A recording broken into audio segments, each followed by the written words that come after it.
what if I told you that in order to make more money in your business, you could actually work with what you have?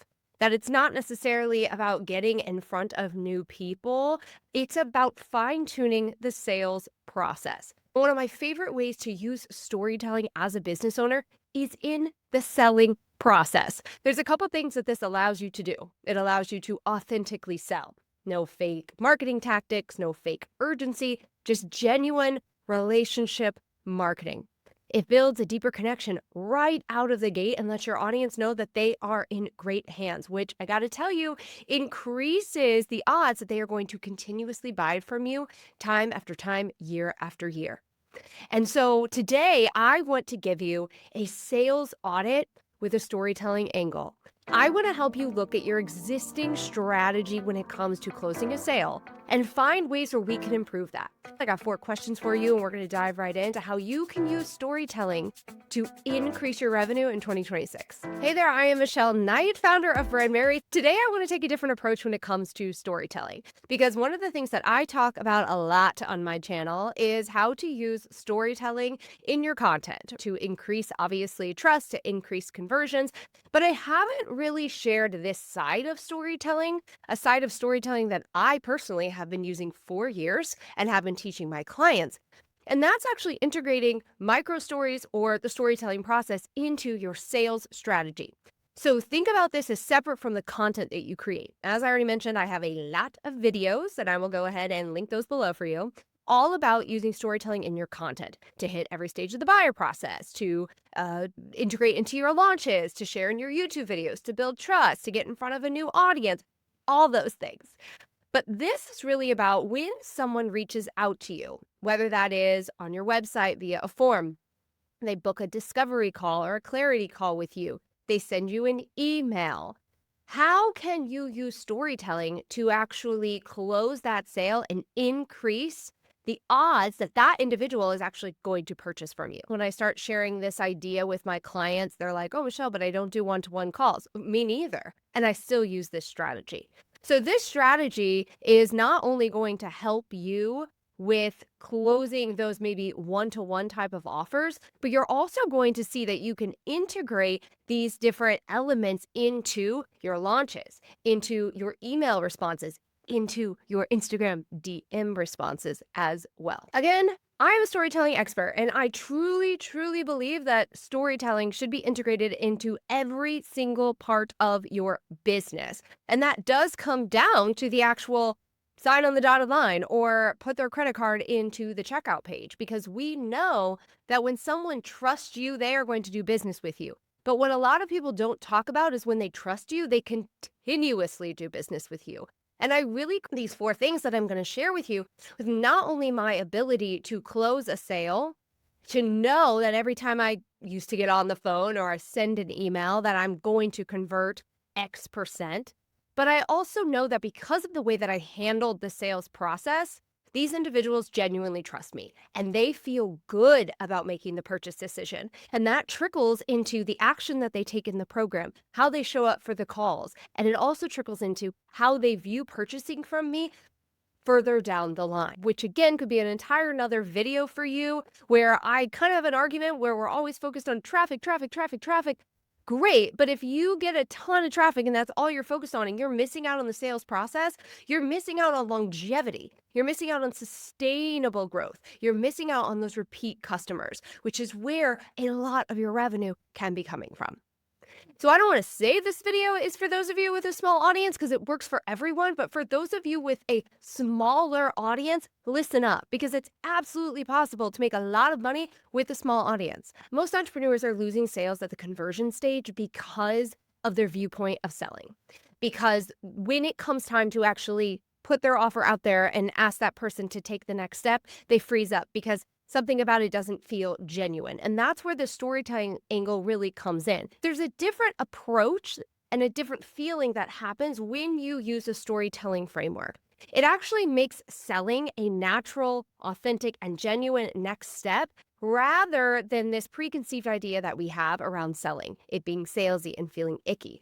And this is an essential shift to make, because you as a business owner have to ask for the sale. You need to be paid in your business to have a business. And so this is a crucial part And this shift that you can make will not only make it feel better for you, but will increase those conversions. Because if you can increase your close rate by even 20%, that's more revenue without more marketing. So as we jump into these questions, I want you to either think about the last 5 conversations that you've had in your DMs. Maybe people have booked coaching or clarity calls with you. Maybe they filled out a form. You've responded with an email. Think about any conversation that you've had with someone who is a genuinely warm lead as we go through these 4 questions. So the first thing that we need to do in the story selling process is we need to validate their struggles. Most often when someone is reaching out to you, they are coming with some sort of problem or a desire. I just got an inquiry the other day that said I am looking to build my brand and I want guidance through the process. So it's clear to me that the desire is to build their brand and their struggle is that they feel like they cannot do that on their own. That was a pretty simple inquiry. Honestly, I usually get an entire story when people inquire with me, and you might be getting the same thing. And so you can pull from that information to validate their struggles. The first thing you need to do is make them feel seen. Make them feel heard. You don't want to jump into your process. You don't want to jump into your pitch. Even if someone is emailing me, I don't immediately send them a link to book a call or to fill out an inquiry form. I start the conversation. And I know Instagram DMs is a really big place where people are reaching out as well. And it's so simple to just send a quick little audio note to kickstart this process. But ultimately, you want to validate what they are experiencing rather than saying, "Great, thanks for sharing that. Let me tell you about my offer." You could say something along the lines of, "It sounds like you're feeling overwhelmed trying to create a lot of content to get your brand seen. I know that that can be absolutely exhausting." This matters because they need to know that you get it. You get them. You understand what they're going through. Validation builds trust a lot faster than just spitting out your credentials. And when people feel seen, they lean into the conversation. So in your last few conversations, did you start by validating the struggle or the current experience that your audience was going through? The next step in this process is to connect to your experience. After you validate the struggle, you need to show them that you've been there before. Now, let me put this little caveat in here because people get really mad at me when they're like, "But I've never experienced what my ideal customer has experienced, Michelle." That's okay. I will say a majority of my clients have definitely been where their ideal customer is now. However, you can still share your experience or a similar experience or that of another customer at this stage. So there's still a way to connect and show that you understand what they are going through. Either you've been there in that exact scenario, you have been in a similar scenario, or you have worked with someone who's been there as well. So at this stage, you're not going to just like word vomit your entire journey. That's not what this is about. It's about your micro story to that specific problem. Now, if you are new to my channel, you might be like, "Well, Michelle, how do I find my micro stories?" Lucky for you, I have so many videos all about that. I even have an entire video on how to build a micro story bank in 30 minutes. You can check that out after you finish this one. But a micro story is a moment in time. It's not your About Me page. It's not multiple chapters. It's a moment in time. Hence micro. So what that isn't is saying, "Oh, well, here's blah, blah, blah, blah, blah, blah." Instead, it's saying something like, "I know exactly what that's like. 3 years ago, I was in the same place trying to create a ton of content and getting 0 sales. I genuinely remember, just like you, thinking, what is the point of it all?" Or you could also use it from the client's focus and say something along the lines of, "Oh, I totally get it. I recently had a client, Anna, who came to me with a very similar struggle. She was trying to juggle all the things and create a bunch of content, and she was genuinely at a place where she was wondering what the point of it all was." Do you see what I did there? It's the same type of connection. It's the same type of experience, whether it's yours or someone else's. It's still focused on the story. This matters because relatability equals trust. This is why personal branding works so well when we are marketing online. We are also in the middle of a trust recession. And so I say that with love. And I also say that to let you know your credentials don't build trust anymore. I mean, there used to be a time where you could plaster logos on your website and people would be like, "Oh my gosh, this person was in Forbes." It doesn't look like that anymore. Not to say those things aren't great. We love some PR. However, that's not what's going to close the deal. And so storytelling allows you to build trust in a relatable way. They also buy from people who have either figured out how to solve the problem themselves or have helped other people do it. You want to work with someone who's done the work, who's seen the results. So in your last few conversations, did you share a very specific moment that highlighted your experience and further deepened the trust with your potential ideal customer? And so now what we need to focus on is showing their transformation. Honestly, this is where most people just absolutely fall flat. They are really good with connecting with where they are, making them feel validated, but they're not clearly articulating what is actually possible for them when they buy that product or buy that service. At this point, they are beginning to trust that you understand their problem. And so the question you need to be asking yourself, something you want to make sure is crystal clear, is are you showing the transformation? Because that is what they are ready for. So you need to paint a picture of what's possible for them. Not what you did, what they can do, what they could be experiencing. So rather than saying something like, I remember thinking, what is the point? But then I put into action my framework and I went from 0 to 100K, I would say something along the lines of, I know right now it feels like the content hamster wheel is just ongoing and it's never going to end. You're wondering if there's even a point to it all, but I want to let you know that there is a point to it. And I want you to take a second and I want you to imagine waking up and checking your inbox and seeing the sales come in, all from your content, not because you posted more, but because it actually connects. Because your content is doing exactly what you want it to do. That's possible when you fix what you're sharing with me. And I want to find out how that would feel for you. Now, obviously, you're going to reframe this if you're sending an audio message, if you're on a call, if you're sending an email. But the idea is to let them know that you understand them, connect to their experience, showcasing the authority, whether you've gone through it or you've helped the client go through it, and let them see what the outcome is. Because once people see that the outcome is possible for them, once they are invested in the outcome, they will invest in the product and the service. And you can elaborate on this more, you can shorten this, you can make this whatever you need. The goal is that you are hitting this transformation point. You are clearly showing what is possible for then. Remember, people buy the transformation, they don't buy the process. They need to visualize what is possible for them when they solve this problem.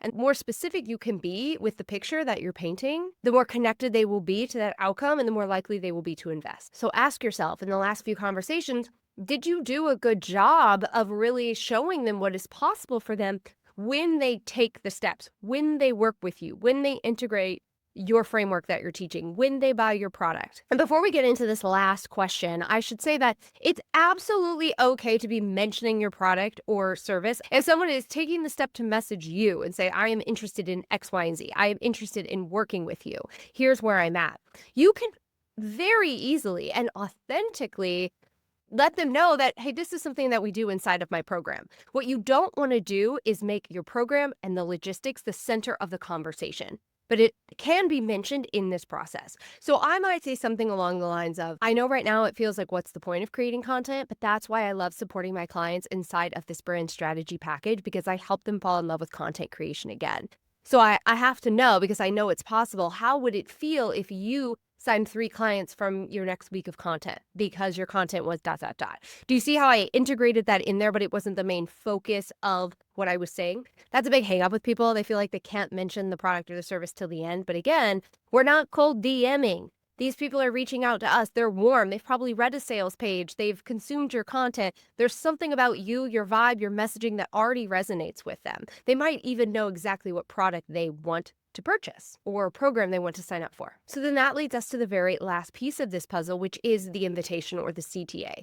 Are you making a natural invitation?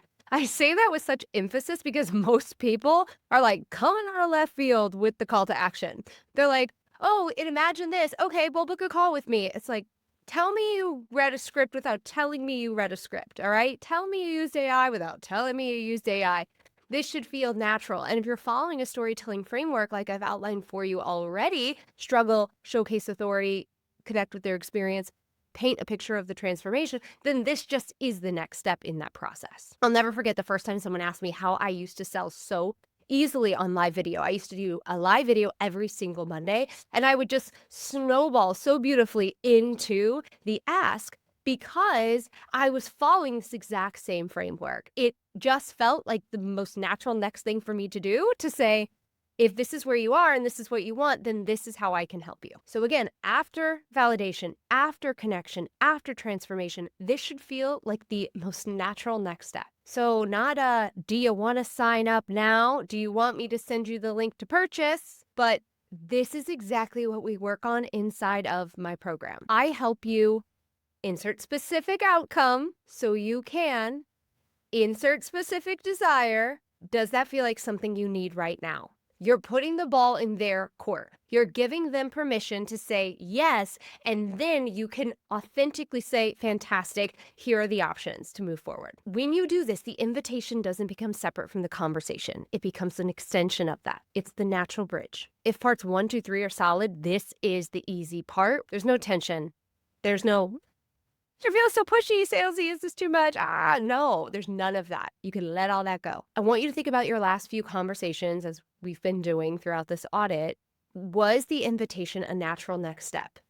If it felt awkward, then you skipped one of the earlier parts. And that's kind of what this whole entire video is about. That you can use storytelling in the selling process, but also that we need to look at our marketing strategy as a whole picture. That the things that you are doing with the content that you're creating, the early conversations, they all make the selling process easier. And so by focusing on these genuine connections, these genuine stories, these opportunities, if you will, selling becomes easy. And when selling becomes easy, you do it more often and you make more money. Yay, we love that. When you take this approach, you're going to increase your conversions, yes. But there are probably still going to be people that aren't quite ready to take the next step. When you are genuine with these sales conversations, they are going to remember that. They are going to remember that you weren't pushy. They are going to remember that you made them feel validated and seen. And when they are ready, they will come back to your brand. This has happened time and time again for me. I distinctly remember having a client back in 2018 who was not ready. There was a lot of fear around taking this next step. I ended up creating a custom package for her to test it out. Still a little nervous about it. So I said, hey, I want you to talk to your husband. I want you to chat with him, send me an email, ask me all the questions over the weekend. And if I don't hear from you, I'll check back in with you on Tuesday. She ended up taking me up on that lower priced offer. But here's the kicker. She continued to work with me for 3 years after that because I didn't push her away by being pushy. Because I gave her the space to make an authentic and genuine decision. That was important. It doesn't matter the investment. It could be $7, it could be $10,000. The process that you go through, the fears that you have, every single person is different. And we will be better business owners and better marketers if we can remember that, if we can put ourselves in that seat and remember the conversations we've had where people have made us feel safe and how that really impacted the way that we viewed their brand and the longevity of how we stayed with that brand. Because I got to tell you, a lot of the situations where I have felt pressured to make a decision and did, I never worked with that person ever again. I might have completed that program. Some of them I didn't even complete that program. Should have been a real red flag for me in the beginning, but it wasn't. So now I only make purchase decisions if they feel 100% good in my body. And that's what I want your audience to feel as well. And this is exactly how you do that. If this is something you genuinely want to work on, integrating storytelling into every aspect of your brand building, your marketing, and the sales process, because you want to show up and create income and impact, but you want to do it in a way that's genuine and authentic, then this is exactly what we do inside of the Authentic Brand Builders Academy. The Academy is my premium membership that includes one-to-one time with me on our group calls. Right now, the Authentic Brand Builders Academy doors are open. If you would like to learn more, you can go to brandmerry.com/academy to see how being inside the Authentic Brand Builders Academy can help you build your personal brand, create more sustainable revenue, and create more of an impact in 2026, because that's what we're all about. And as I mentioned before, there are a lot of videos on my channel all about storytelling. So if you happen to just discover this one, this is our first time meeting, I highly recommend that you explore some of those. I will link a few right here because they are really going to help you understand how to integrate storytelling into the entire process. Thank you so much for joining me. I hope to hear from you or see your name come through inside of the Authentic Brand Builders Academy. If you have any questions about today's video, drop them below. And I'll see you next week in another video, in our final video of 2025.